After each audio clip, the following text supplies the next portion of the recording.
Sex is critical to marriage. Marriage is primarily a sexual contract. If anything is off in me, it's going to have an effect on the other things I do. It affects us as individuals in the way that we parent. This is going to sound like crazy conspiracy theory. The health of your spouse is contributing to a low or no sex drive. It's called SAD, sexual arousal dysfunction.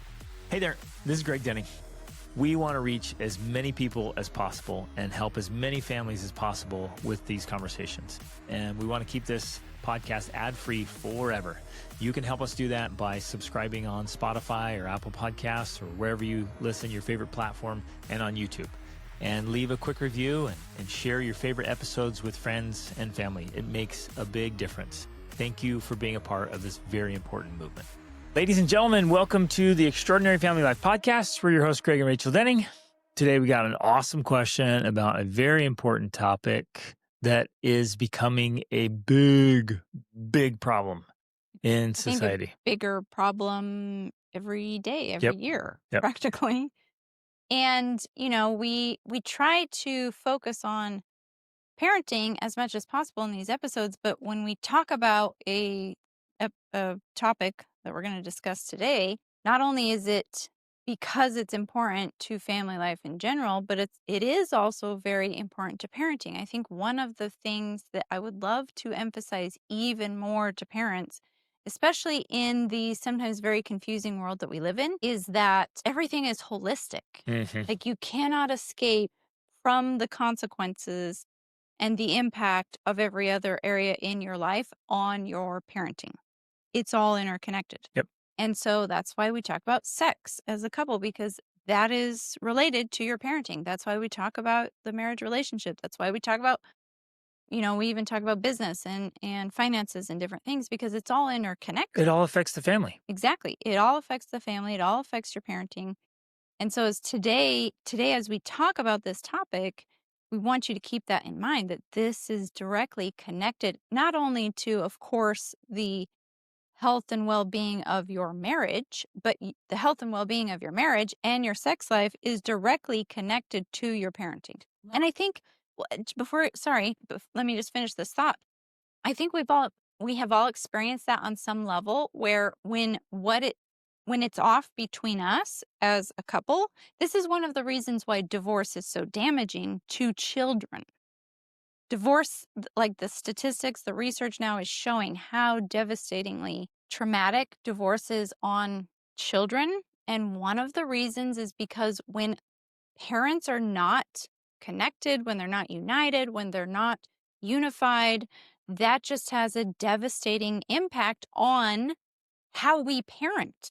So it affects us as individuals in the way that we parent. And you and I have both experienced that when we are united, when we are bound together, we are better parents individually and together. We're better at everything. Exactly. We're better at everything, but especially as it impacts children and their ultimate well-being, they are better off when our relationship is whole and connected and united. Yeah, I don't know how to emphasize this enough. And I hope everyone listening can think about it for a little bit and say, okay, that makes sense. Like if anything is off in me, it's going to have an effect on the other things I do.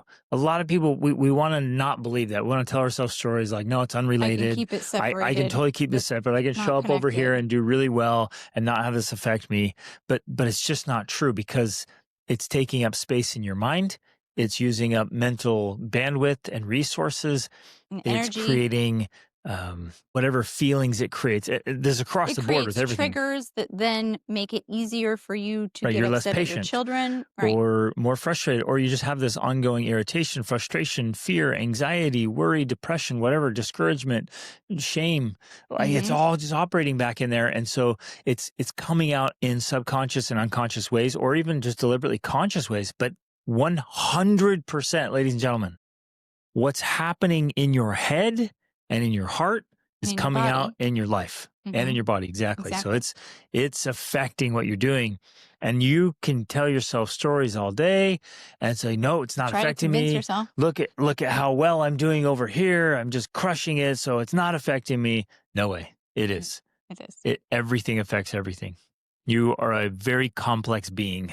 Yes. And so we did an episode 2 or 3 episodes ago where we talked about the effect of sexual deprivation and or porn use and how it is affecting dads, like how they're grumpier and they're less patient and all of these things because of those issues. And so we discussed that.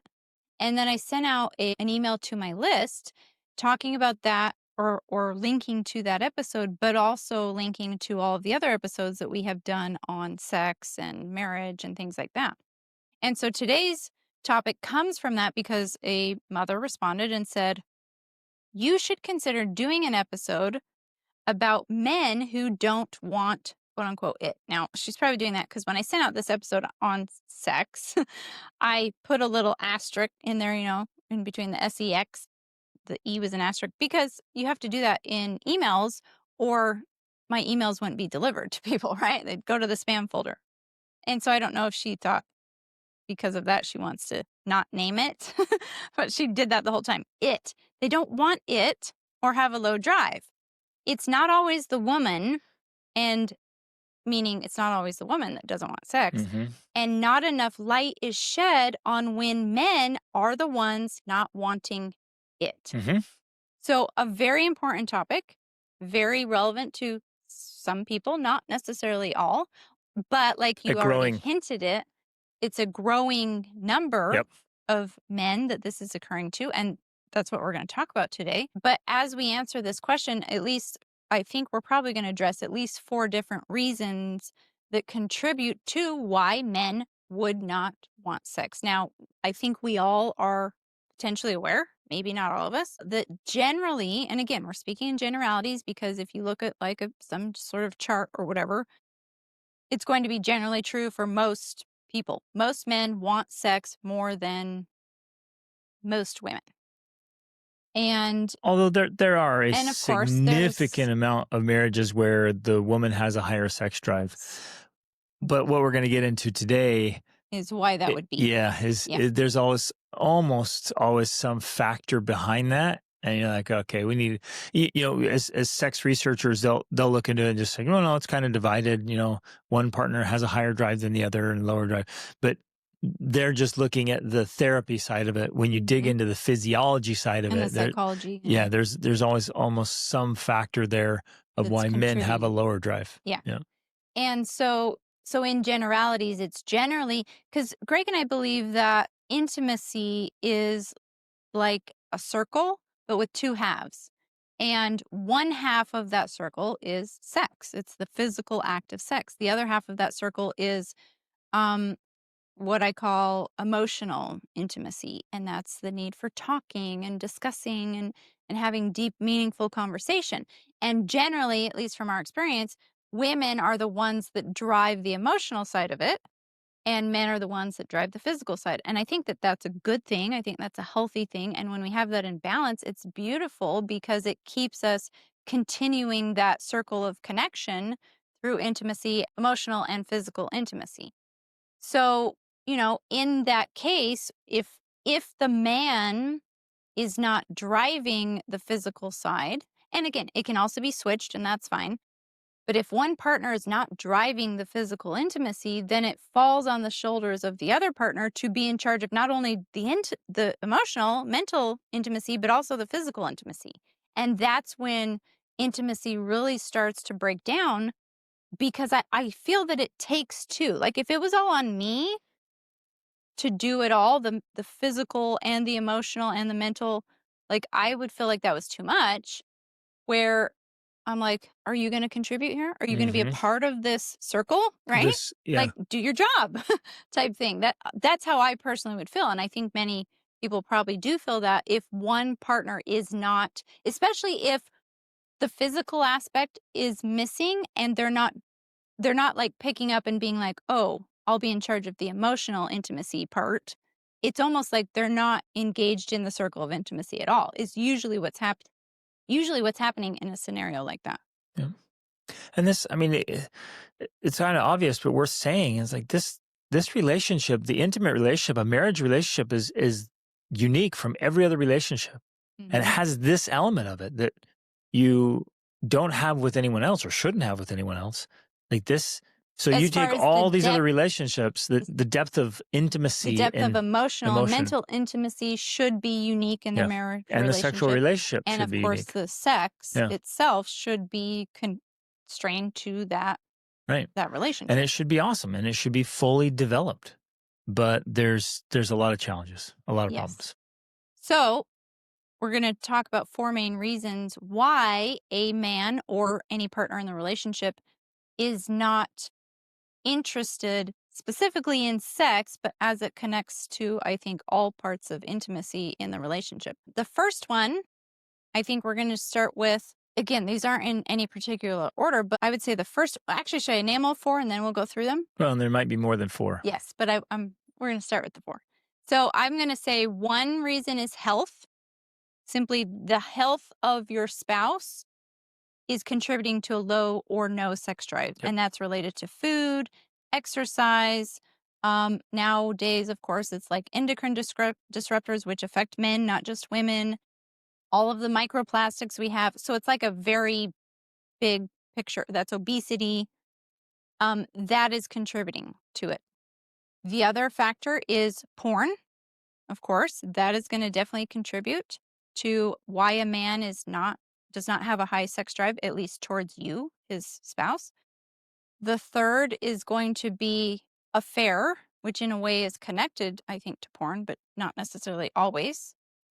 Because adultery. Adultery. Unfortunately, oftentimes when a man is not interested in you as his spouse, it's because his sex drive is being driven somewhere else, which is connected to the porn as well.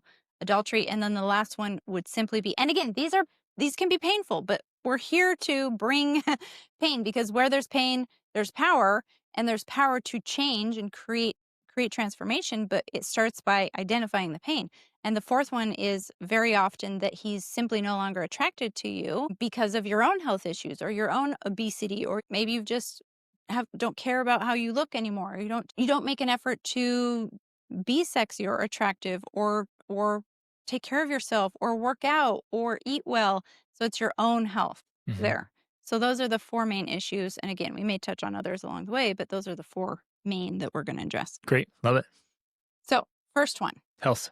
Health. There has been, and this is going to sound like crazy conspiracy theory. You're like, oh, come on, that's too much. But there has been a concerted effort for the last 40 years to make people grossly unhealthy. The food that's out there available now, they're just putting food that literally kills your cells, kills testosterone levels. And there were major companies and major producers that they wanted that outcome. They wanted to feed men food that would kill their testosterone.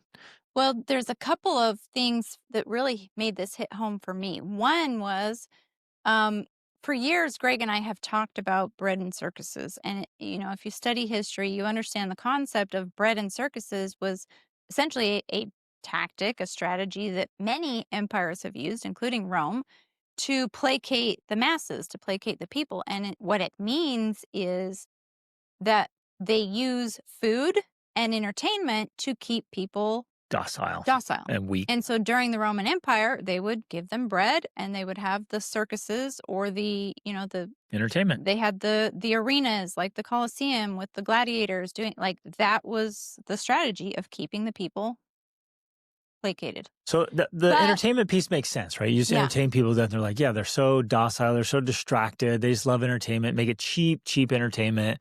There's no inspiration, there's no drive, there's no message, just simple entertainment. The food side, people don't understand unless they get into the physiology. It's like, okay, you feed them, so what? Like, how's that making them weak by giving them food? Where they're giving them simple food, simple carbohydrates. Well, this is what really shocked me when I learned this, because not only is it just the idea of food and bread and circuses, food and entertainment, but it was the type of food, like you're hinting at here. It's bread, and it's intentionally bread, because bread was given to the slaves, it was given to the plebeians, the peasants, because meat was reserved for the elite. Meat was reserved for the high class, because meat made them stronger. It makes humans stronger. And so when they didn't give meat to the slaves or to the peasants, because then it would give them more strength to be able to rise up against right. the elites. And revolt and fight back and have power. They're like, we want them to be weak, so give them simple carbohydrates. Yes. And when I got that, I was like, oh my gosh, this is crazy. This is insane. It literally is a thing. Bread in circuses is the carbohydrate part is very significant. Yep. Well, in today's society, even something as simple as the food pyramid, which has now been shown to be a scam, the eating primarily carbohydrates as the basis of the food pyramid is so unhealthy. It is the thing that is leading to all of the chronic preventable diseases that we are dealing with, especially in America and the West. And that's a real problem. And so the other piece here is that when I learned that in the late 1800s, 1900s, Kellogg and Graham, they were Seventh-day Adventists, and they were very interested in reducing the sexual drive of men because they thought it was wicked and they thought it was evil. And so they invented foods that were proven to reduce testosterone in men so that men would have a lower sex drive. Yep. That's where we get Kellogg's cereal, like cornflakes, and Graham crackers. And now they're huge, and now huge they have, businesses. Of course, tons and tons of different foods. But it was those carbohydrate foods that were intended to reduce sex drive in men. Yep. And they introduced them and created those foods for that very reason. So when you think about it that way, in the context of bread and circuses and like these Seventh-day Adventists that want to reduce sex drives, that is what is happening on a mass scale. So many people out there are living on diets of cold cereal and crackers and cookies and Oreos and like all of these carbohydrate foods. And it is directly connected to the reduction of testosterone in men. Like, you can Google this anywhere. Well, you can Google everything I just said. But if you Google testosterone levels in men, nowadays men have 4 times less testosterone than their grandfathers or great-grandfathers did. Men's testosterone levels are so low right plummeting. Now. Plummeting. And so people keep lowering this is norm. Oh, this is the norm. Oh, this is the norm. And so you're in normal levels. Like, whoa, you're in normal levels for a very sick society. Yeah. You're not anywhere near normal levels for a healthy society. Exactly. And so if you want to be strong and you want your family to be strong and fit, feed them proteins and fats. Exactly. If you want your family to be weak, if you want small brains and small bodies, live on simple carbohydrates, rice, bread, chips, crackers, and vegan cereal. or vegetarian diets, essentially. Right. Exactly. Because most vegan diets at this point, in fact, I believe a vegan diet is a conspiracy, actually, that it is part of the bread and circuses because many vegan diets are essentially processed foods. Right. Basically. And just empty vegetables that the body really can't get the bioavailable nutrition. Exactly. Yeah. Right. So that is the first aspect of number 1, which is the food. But then also connected with that, of course, is just like exercise. Well, because the food part is contributing to obesity. It's contributing to contributing or causing obesity, heart disease, cancer, Alzheimer's, diabetes, like pretty much every chronic disease out there is contributed or caused by diet. Yep.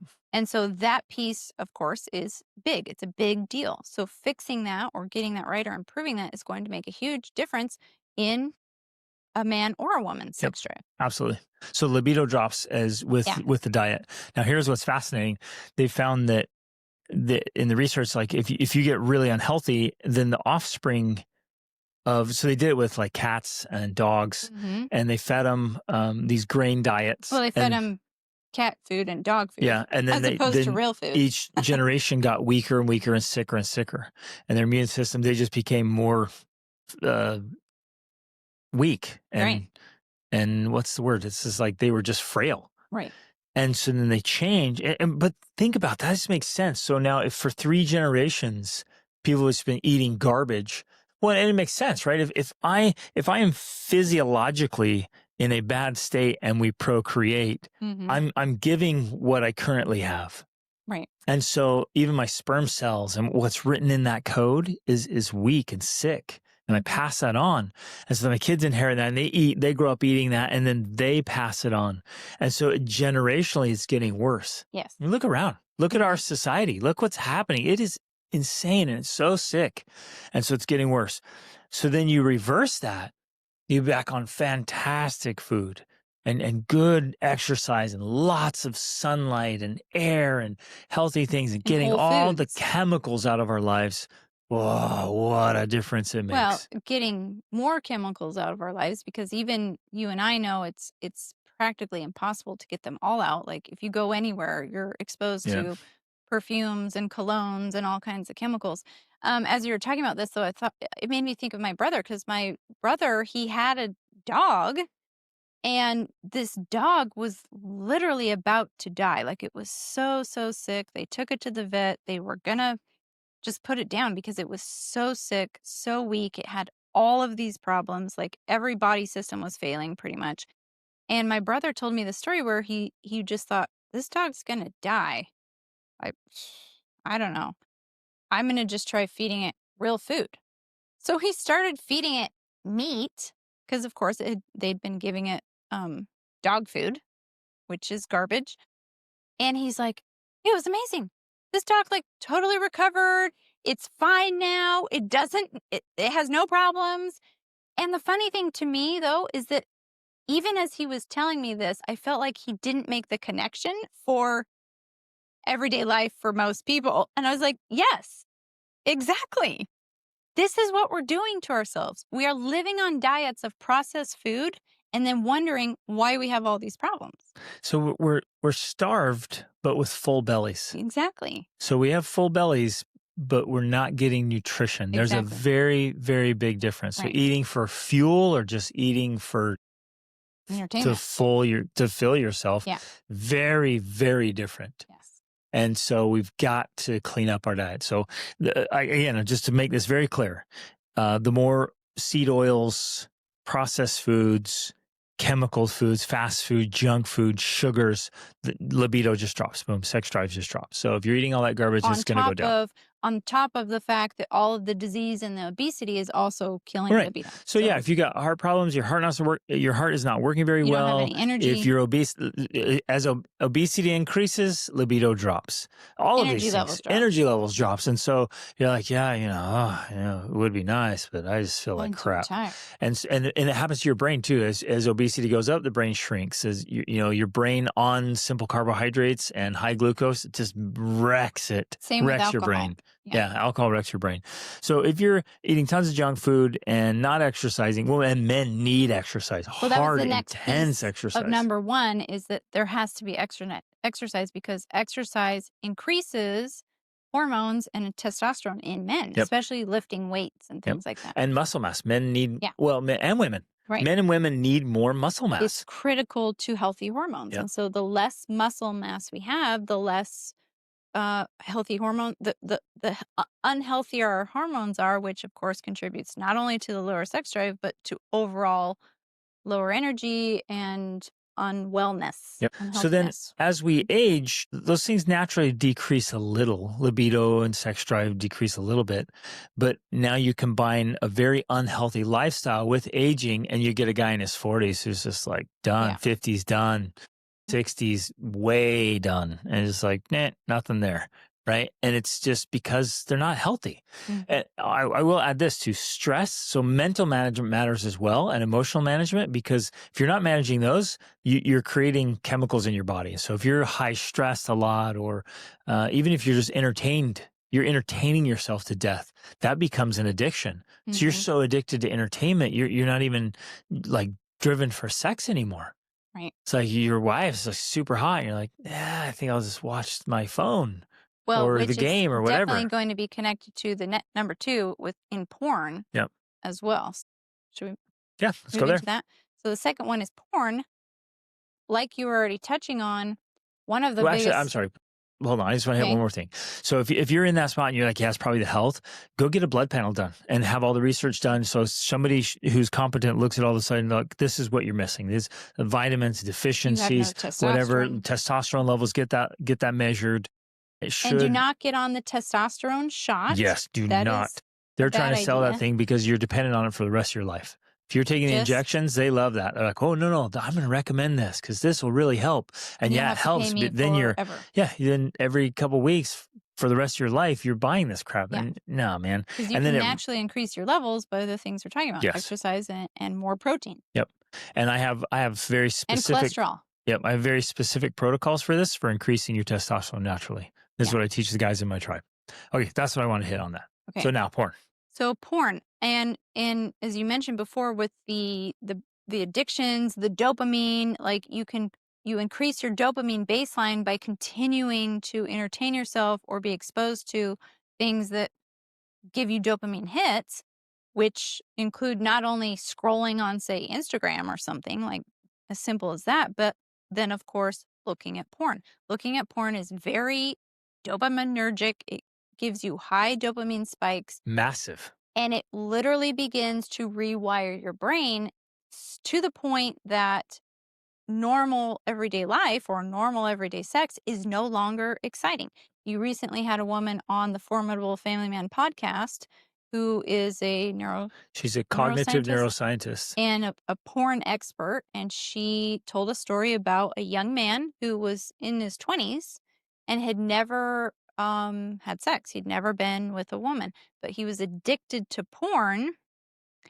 And when he had the opportunity to be with a woman, he said she was naked Well, he couldn't even get and an erection. he couldn't even get an erection because he called it was just vanilla. It was vanilla sex. It was so boring that she was just naked and that was it.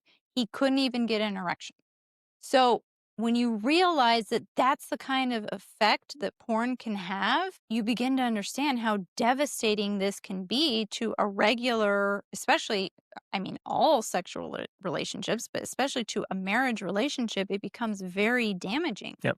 So if your husband is addicted to porn, he can't have sex with you. Well, Literally almost cannot get it up. It's causing massive erectile dysfunction, which is becoming a very, very big problem and growing problem, even for younger and younger men. It used to be that was like when you're, hitting 80 and you go, oh boy, this is struggling. And so they'd have something. Now it's happening across the board, 20s, 30s, 40s, and erectile dysfunction. A lot of it's the core is porn. But now she says it's called SAD, sexual arousal dysfunction. So what is supposed to arouse a man no longer does. Like a normal naked woman. Right. So in your presence. You have a normal, healthy sexual relationship with your wife, but if porn is involved, then it screws that up. So now you have SAD, sexual arousal dysfunction. Yeah. So now you have a chance to have sex and it doesn't do anything for you. Most men can't articulate that. They may not be able to make the connection, or if they know, they might think, well, porn is more exciting than my wife. And so now you have a guy's like, and a poor wife's like, why is he not interested in sex anymore? Well, it's because his dopamine levels are totally messed up and he may potentially have erectile dysfunction, which he's not going to tell you, or sexual arousal dysfunction, which he's probably not going to tell you or recognize. He's like, what's wrong? And he's just going to come up with all these stories, right? Who knows what's going on in his head? You have to talk to him, like, what's happening? He's like, well, it just doesn't do it for him anymore, right? Because he's so addicted to this exotic porn, which now gets worse and worse. It becomes violent. So violent porn is now the big thing, or child abuse, sex porn is those big things. And that's just the normal course of those kind of things. It's just like a drug. It has to get stronger, worse, more extreme in order to, because of sexual arousal dysfunction. So you look at porn the first time, it's like, this is amazing sex. And I was like, oh, it's okay. After several times, you're like, well, that doesn't turn me on anymore. So you need something more extreme. And you work your mind. It's just dopamine. It's just pure physiology or dopamine levels. You get so far into this, then yeah. I mean, it's the same, and we all get this with like a drug addict or an alcoholic. Like over time, the original, it starts with marijuana or something, but then that's no longer sufficient to give you the high that you were after. You have to go to the stronger and harder drugs and unfortunately, you keep pursuing that until death, as in the case of your brother. But that's what happens. The vanilla drugs are no longer good enough for you to be able to enjoy the same type of high. And that's what's happening with porn in a marriage relationship. The other disturbing factor that this woman shared in your podcast episode, which I highly recommend, if porn is an issue, definitely be listening to that episode. She said, which was shocking to me because you have always said 75% of good men, these are like church-going men, are looking at porn. She said 95% of men between ages 8 and 80 are looking at porn. 88, I think. She's 8 at and 8 and 88 88. are It was looking at porn over. It was regularly. over 90% of men and boys between 8 and 88 are looking at porn, are consuming porn. Yes, and we, I mean, at least with your experience in working with clients, there is a very large percentage of them that are looking at porn. Yep. And we have heard stories of even men who are in their 70s or 80s and who are still parents, and they're looking at porn of young girls. You know, that like this is happening. It is real. It is devastating. But to think that it's not happening is very naive, unfortunately. And so we have to be aware of it. You do not look at porn, which I'm very grateful for. And you are very deliberate about talking to our boys about that. And so they are not intentionally looking at porn. Porn can accidentally be seen by any of us at any time, but it's not intentional. And so you have to be very vigilant. You have to be very strict. You have to be able to have open conversations about this. If you can't, it is a real issue, and it will continue to cause real issues in your relationship and in your family. Absolutely. So it destroys marriages, it destroys relationships, and 100%, I know some people won't agree with this, but the evidence is there. 100% porn wrecks your brain. Mm-hmm. If for no other reason than just how it destroys your dopamine baseline, Yeah, right. You should stay clear of it and stay away from it. And that's not just for the sexual aspect of it, but when you raise your dopamine baseline like that, like all other activities in life become more difficult or more boring. Like it's more difficult to enjoy life in general when you have a super high dopamine baseline. Yep. Where you should be just enjoying life, enjoying the simple things of life, and genuinely sitting there like, I love this. This is amazing. Mm-hmm. But if you're a porn addict, that's just wrecked your dopamine levels, or a drug addict or an alcoholic, just sitting there like, oh man, it's so boring, it's so empty, I just got to get my next hit, and the body is craving it, and you are an addict. Mm-hmm. Yeah. And she says, I like her framework. It's like, if a lot of people are telling him, so I'm not addicted. She's like, okay, just try to go without it. If you're not an addict, just go without it and see what happens. Yeah. And like the reactive response of the brain and body is like, yeah, it reveals you're an addict. Yeah. Okay, so get that out of your life. Okay. Which that's a whole nother episode, obviously, and a whole nother conversation. And you can reach out to us for resources and questions if you have. And coaching. Yeah, and coaching. Number 3, unfortunately, and it's often connected, but not always connected. And that's adultery. If your spouse is not interested in sex with you, it may be because they're either committing adultery through porn, because to me that is adultery, or porn and masturbation is adultery in my mind, or it's with an actual affair. And this, unfortunately, again, with our clients is too common. It happens. We know of people who have been wondering why their spouse is so distant and not intimately connected emotionally, mentally, physically, and then still going through the motions, still showing up, going to the job, paying the work, playing house, doing all things, and for years wondering, something off. This feels off. Why is off? I'm going to try this, and it's just not there. Come to find out, it was years long affairs. Yes, and this has happened with multiple clients of ours that we've heard about. So an affair was essentially going on for, I think in both cases, almost a decade. Yep. Of an affair that was happening that the spouse didn't know about. And these are church-going people, good people, going to church, putting on the front, doing their church stuff, their ministry, their callings, and behind the scenes, there's an affair going on. And it looked simply like emotional, distance and physical distance, not a lot of sex, not a lot of deep connection. And the reason was they were emotionally and physically involved with someone else. So again, we're not here to sugarcoat things. We're not here to give you the rainbows and unicorns. We're here to give you straight facts about this is generally what we see, and this is another one of those scenarios. Because the reality is, and I think this is what we need to understand, sex is critical to marriage. Marriage is primarily a sexual contract. It means that you and I have sexual access to one another and to no one else by default. Mm-hmm. This is it. So if the sex isn't happening here, something is Where's off. it happening? Something is wrong. Yeah. Because in normal, healthy human beings, there's going to be a sex drive, and that should be driving us to each other. That is the point of it. That is the reason it exists, besides, of course, reproduction. But that's the point. So if it is not happening, that is a major red flag that something is off in your relationship and or in your partner or in yourself, and it needs to be repaired in order to have a whole, healthy, extraordinary relationship. Yep. That's why we keep talking about this topic, because it's so critical. It's so critical. Yeah. And we need to be aware of it. We need to wake up and realize this needs to be happening.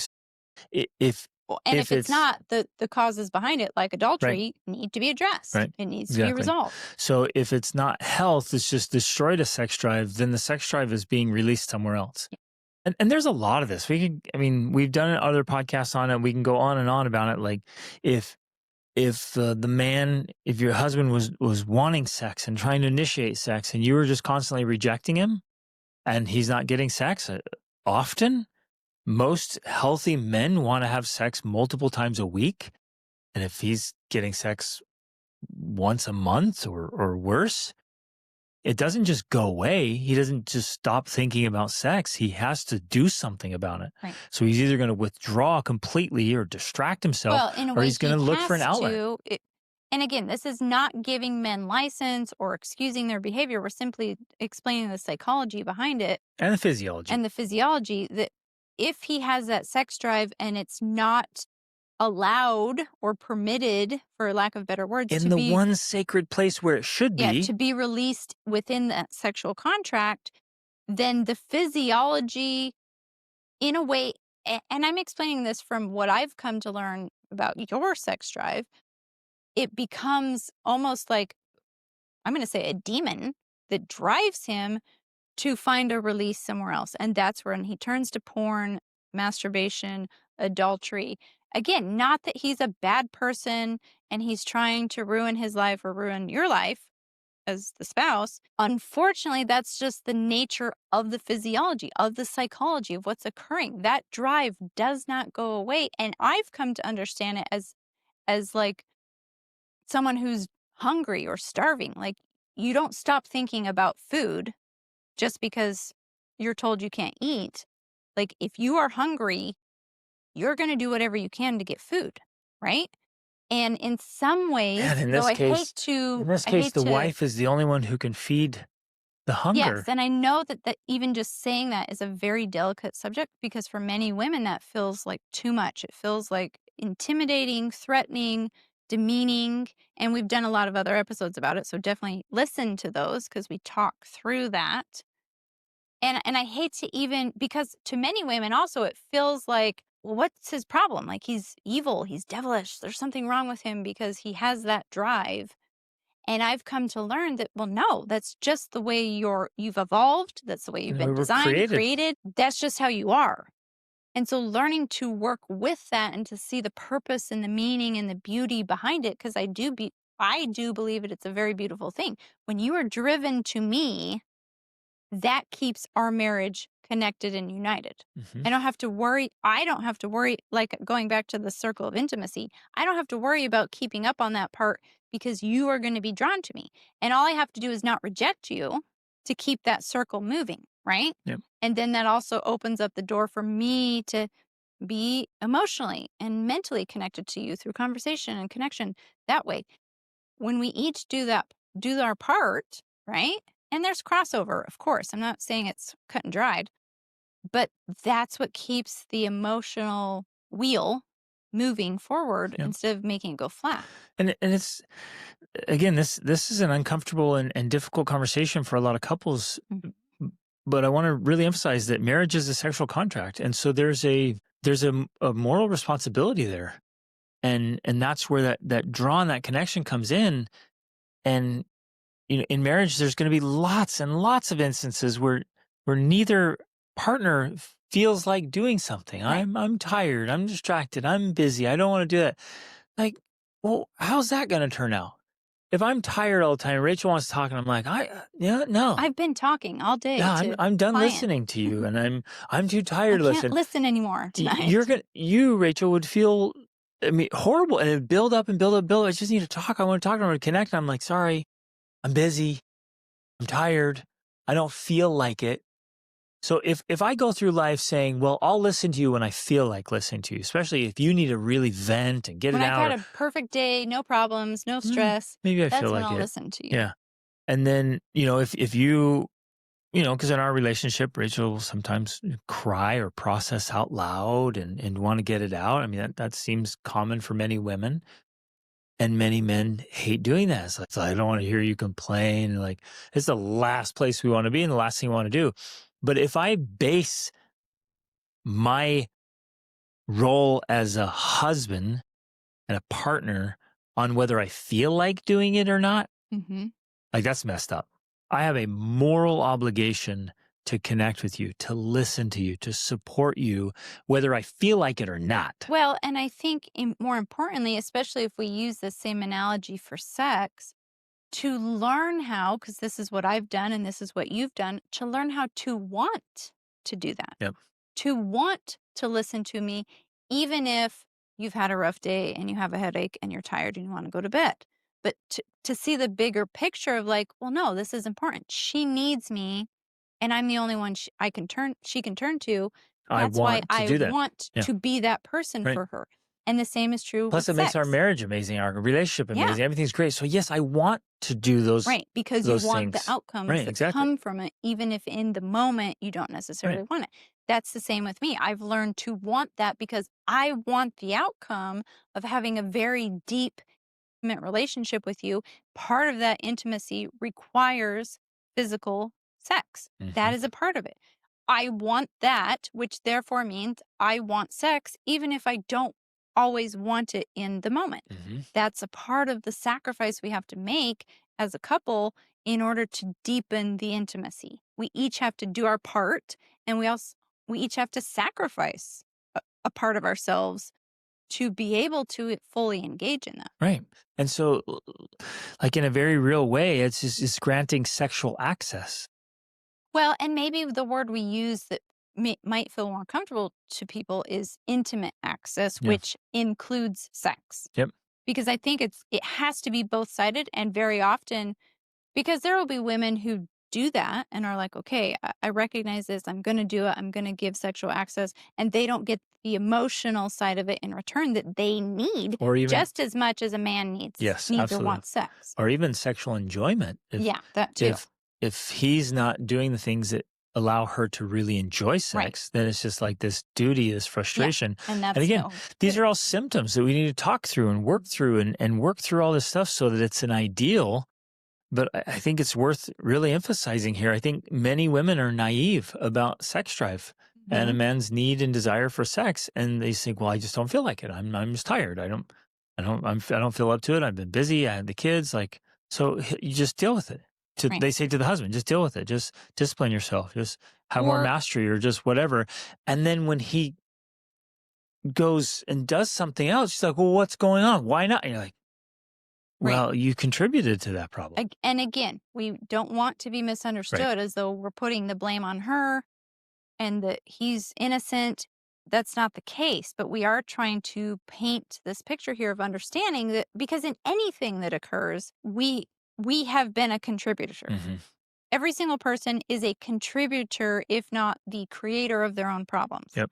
So when something happens, even as horrible as porn addiction or adultery, we have to at least acknowledge the role we have played to contributing to that. That's a part of ownership. That's a part of responsibility. That's a part of growth We have to do that.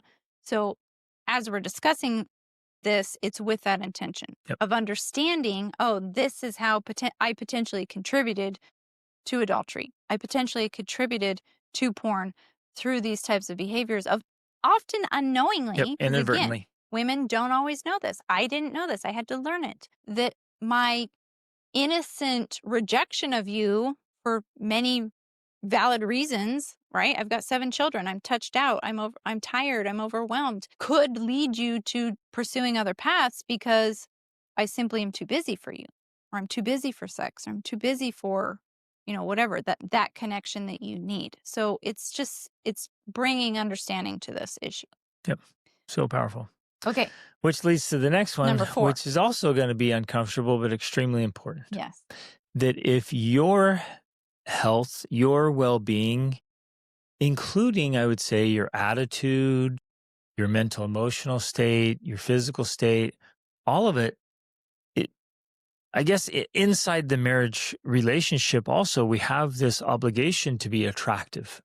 I love to teach and tell people that when I asked Rachel to marry me, there was an automatic contract commitment that went in force to say, I'm going to keep leveling up and I'm going to keep doing my very best to be a phenomenal husband and father. I'm going to keep doing everything I have to do to be attractive to you, to attract you to me. Yes. Like I get can't more and more and more attractive. Right. I can't knowingly and deliberately do anything that repels you. And I can't unconsciously do it either, because that's a violation of this contract we have, this commitment that's unspoken and unwritten. Well, and is in fact opposite of what many people in society believe or teach, that when you get married, you let yourself go. I mean, we all know this. This is the standard path for most people. Like most people, this is just what they figure is going to happen. You get married, you put on weight, you start living in your sweats, you let yourself go, and things deteriorate from there. And everybody knows that. And when it happens, they look around and they're like, oh yeah, that's what's happening to everybody. That's the norm. And we're saying that's not, just because it's normal doesn't mean it's normal. Like just because it's common doesn't make it healthy. That is not the way it should be. You should not expect your spouse to love you the way you are and that you're going to be that way forever. You should not expect that you don't have to change and grow and improve and you're going to continue to be attractive to your spouse. Right. That's not how it actually works. And it's pretty messed up and manipulative to say, well, we're married now. Like you said, yes, we gave each other do us part rings or whatever. through sickness and health and, right. And so you're stuck with me. No matter what. Think how messed up that is. Which is not to diminish the importance of those aspects. That is true. We should be committed to each other through all those things. And we're in no way saying that if I'm not perfect or you're not perfect, like we're going to leave each other. That's not it either. But what we are saying is that, yes, there's going to be the ups and downs. There's going to be the sickness and all of those things and the vicissitudes. But we should be continually striving to improve ourselves, to be our best, to be patient, to be loving, to be kind, to be attractive, to eat well, to take care of ourselves. That should be a part of our journey together rather than I got you now. And so. Our covenant. Yeah. Our commitment. For me to become unpleasant and miserable and grouchy, old, difficult ornery, to live with. Unhealthy. Yeah, and it's like, well, you're stuck with me, and you married me. You said yes, so you deal with it. That's just horrible. What a terrible attitude. So in this aspect here, is we have to do everything in our power to keep being attractive, to keep being the very best version of ourselves, to keep working on ourselves harder than we do on anything else, and it makes a difference. So, and again, this is true mentally, emotionally, spiritually, socially, financially, and physically.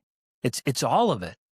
So it's not just physical. Physical is a very important aspect of this, but it's not just physical. If you let yourself go mentally, and you're just a mess, or emotionally, it's that's so unattractive. You're just constantly exploding or nagging or getting upset. So essentially what we're saying in the fourth one here is that it's your own way of being that may be repelling your husband. So, and this has occurred with clients. When you have clients that come to you who are generally, in this case, the woman who does want more sex from her husband, because it is also, despite that sometimes women don't get this, it's only when it's missing that they realize how much they want and appreciate it.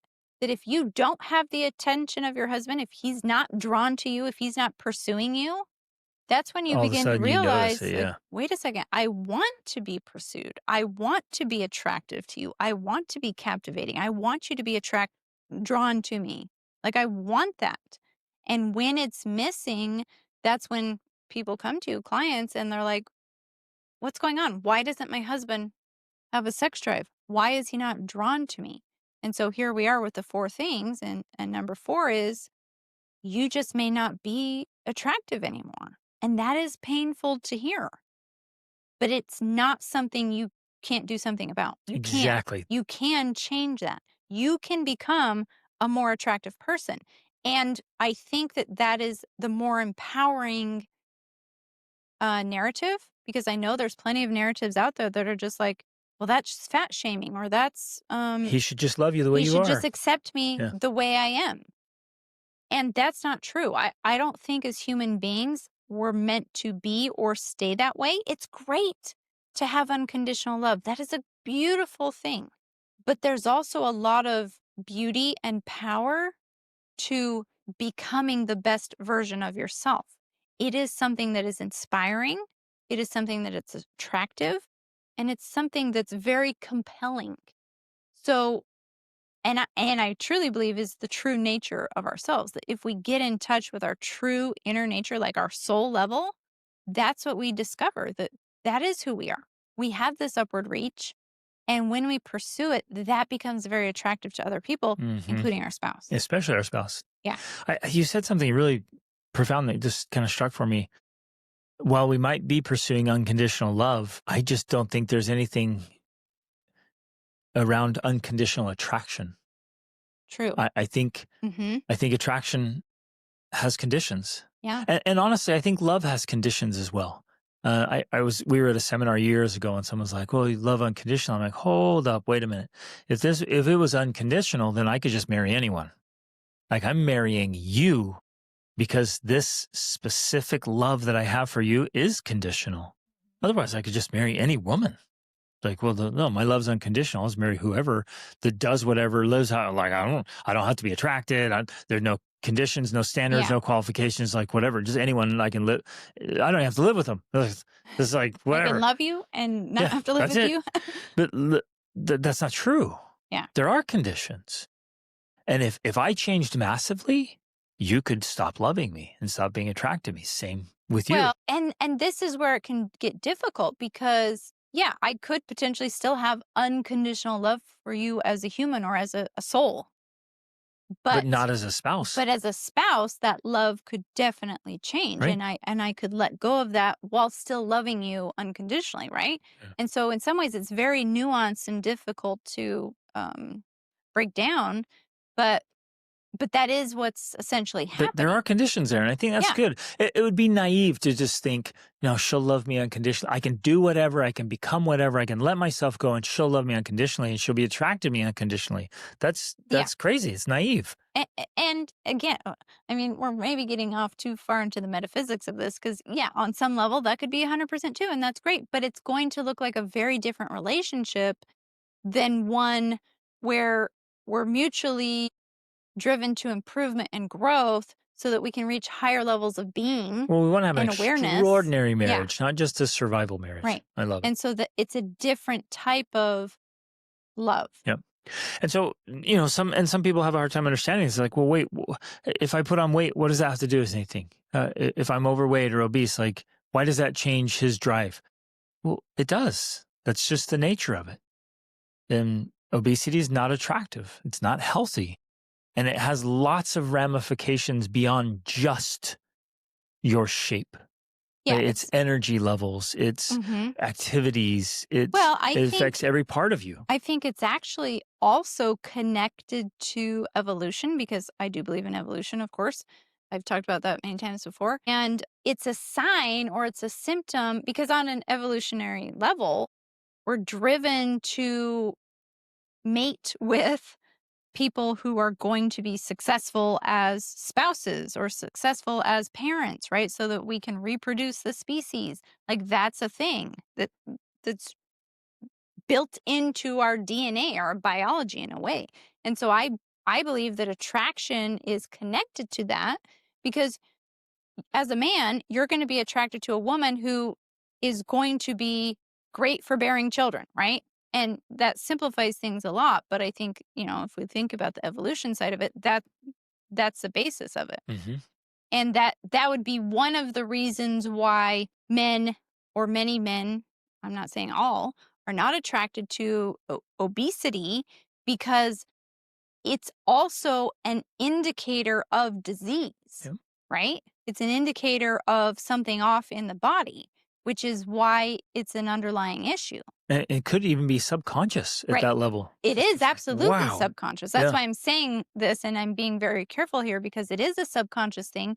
But because of the direct, and this is not, again, this isn't just our opinion or whatever, the research is very clear that obesity is an indicator of disease. Like it's a precursor to many of the diseases. And you're more likely to get many of the diseases if you have obesity. So there's a direct connection there. It's just not like happenstance or whatever. There's a direct connection. Right. So on a subconscious level, it's almost like we are driven to thinner people because it's a sign of or an indication of better health and better well-being, which leads to better reproduction and better longevity. All of that is, I think, built into our biology because of evolution.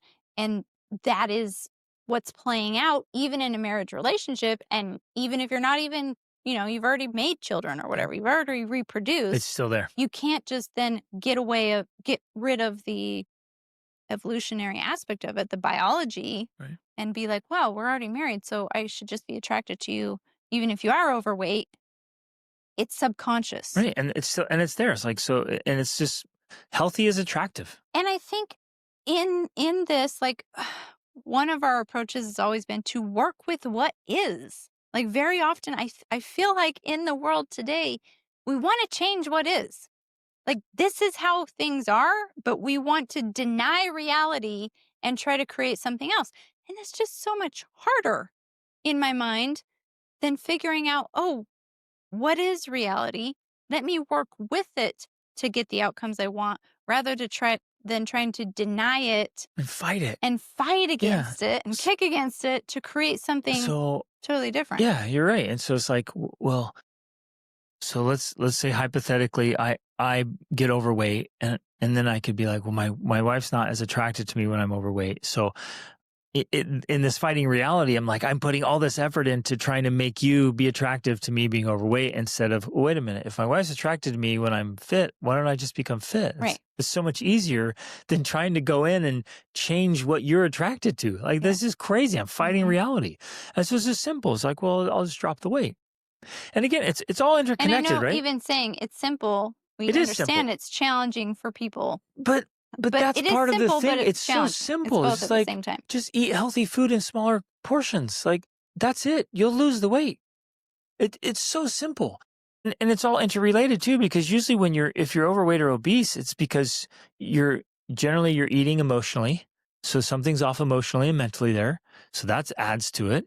And your habits, maybe you're watching a lot of TV and eating a lot of junk food and you're more sedentary. That's unattractive. So it's this big stack. It's not the simple like, oh, that's so shallow that you don't love me and you aren't attracted to me because I'm overweight. It's like, well, there's a whole picture here. There's this whole package. And you getting healthy improves all of those things. Mm-hmm. Your self-discipline, your mastery, your energy, you're pursuing goals and great habits and doing good things. And you're healing and getting stronger mentally and emotionally. It's wonderful. That's amazing. And it's all attractive. Yeah. That's so attractive. And so there's so much you can do. And even if you are, in a decent physical condition, Well, how's your attitude? How are you optimistic? Are you complaining all the time? Are you pessimistic? Are you worried and afraid all the time?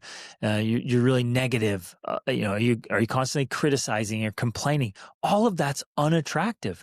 Do you leave the house just messy and you're messy and disheveled do you get done? A lot of people are just like, well, I'm done getting dressed up because I'm married or I'm busy, I have kids, so I'm never gonna put on nice clothes and look nice. I'm just gonna settle into this disaster zone.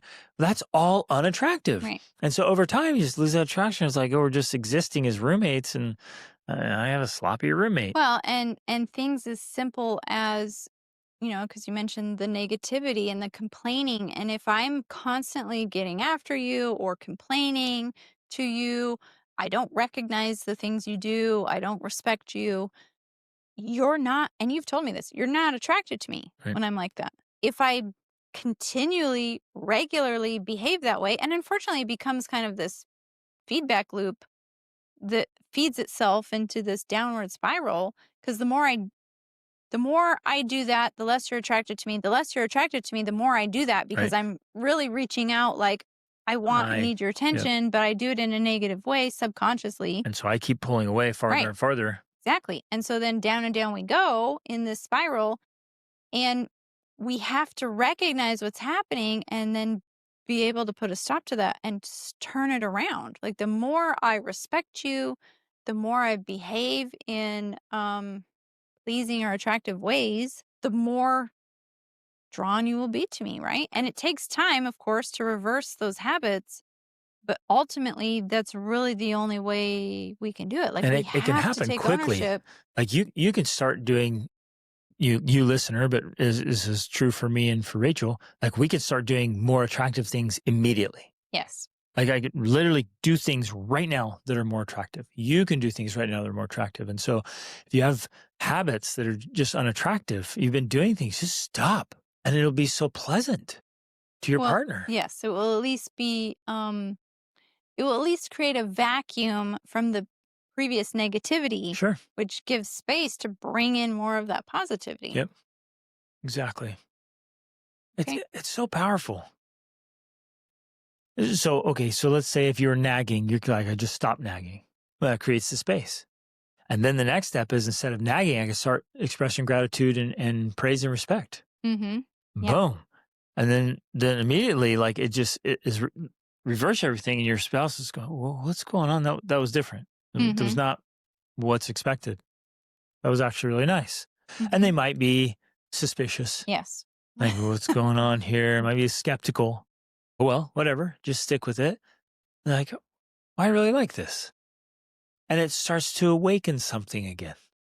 It starts to bring them, again, I love that word, attractive.